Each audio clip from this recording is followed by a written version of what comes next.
Good morning বন্ধুরা, কেমন আছো তোমরা? আশা করছি ভালো আছো, আমিও ভালো আছি। তো চলে এসেছি আবার নতুন একটা ভিডিওর সঙ্গে। তো দেখো, আজকে আমি প্রায় 1 মাস পরে আমার শ্বশুর বাড়িতে এলাম। মানে অনেক দিন থেকেই বাড়িতে নেই। তো সামনে যেহেতু অনুষ্ঠান, তার জন্য বর সব পরিষ্কার করছে। আমিও করেছি, কিন্তু আমি যেহেতু নিচু হয়ে ঝাড় দিতে পারবো না, তার জন্য বর ঝাড়াঝাড়িটা করে দিচ্ছিল। তো দেখো, আর এদিকে আমি ফুল গাছ লাগিয়ে গিয়েছিলাম। ফুলগুলো দেখো অনেক বড় বড় হয়েছে, খুব সুন্দর হয়েছে।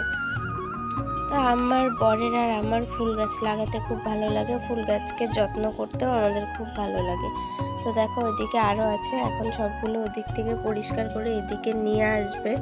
তো তোমাদেরকে দেখাচ্ছি কেমন লাগছে। তো দেখো, এই তো সব পরিষ্কার করে সার ঠার দিয়ে আবার এদিকে রেখে দিয়েছি সাজিয়ে।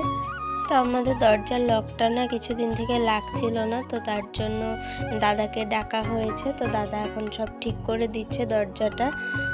তো তারপরে দেখো, এই ঘরে রান্নাঘরে এসেছি। রান্নাঘরে অনেক ধুলো পড়েছিল। তো দেখো সব কিছু প্রায় পরিষ্কার। মা এখন বিছানাটাও ঠিক করে নিচ্ছে। আর তো 3 জনে মিলে এদিকে সব কাজ কমপ্লিট করে আমি আর বর চলে গিয়েছিলাম কিছু জিনিস কিনতে। মানে গ্রসারির আইটেম শেষ হয়ে গেছিলো, সেগুলোই গিয়েছিলাম কিনতে। তো আজকের ভিডিওটা তোমাদের কেমন লাগলো প্লিজ কমেন্টে জানিও।